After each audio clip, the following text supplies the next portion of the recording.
احنا اتفرجنا يمكن على جزء كبير من ماتش الزمالك ونكانا، وهنتفرج على جزء من مباراه نكانا والبنزرت التونسي، وان شاء الله كده اللعيبه مؤهله الحمد لله كويس جدا وبيتمرنوا كويس ومركزين كويس، لان البدايه ان شاء الله لازم تكون فوز وناخد الثلاثه بونت بالظبط يا كابتن فتحي. نتمنى النادي الاهلي يحصل على البطوله عشان يكون اول نادي مصري يحصل على الكونفدراليه، وعايزين ناخد المباراه الاولى باهتمام، ان المباراه على ارضنا، وانت عارف دوري المجموعات عايز تجميع نقاط يا كابتن فتحي.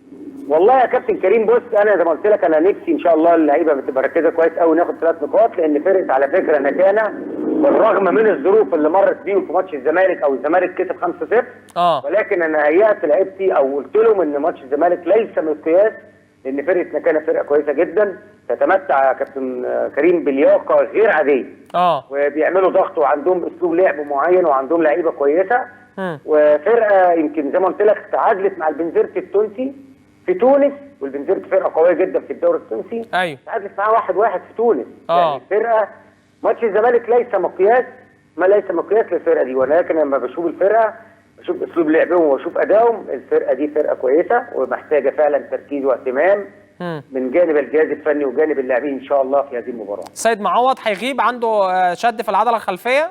يعني عندنا سيد وعندنا طبعا وليد سليمان وعماد متعب وايضا شريف عبد الفضيل، دول الاربعه خارج القائمه، وال22 مقيدين ان شاء الله افريقيا، دول يبقى عندهم تمرين بكره ان شاء الله ويطلعوا على المعسكر ان شاء الله. هو المباراه يوم السبت الساعه كام يا كابتن فتحي؟ يوم السبت ان شاء الله الساعه 6 في بترو سبورت.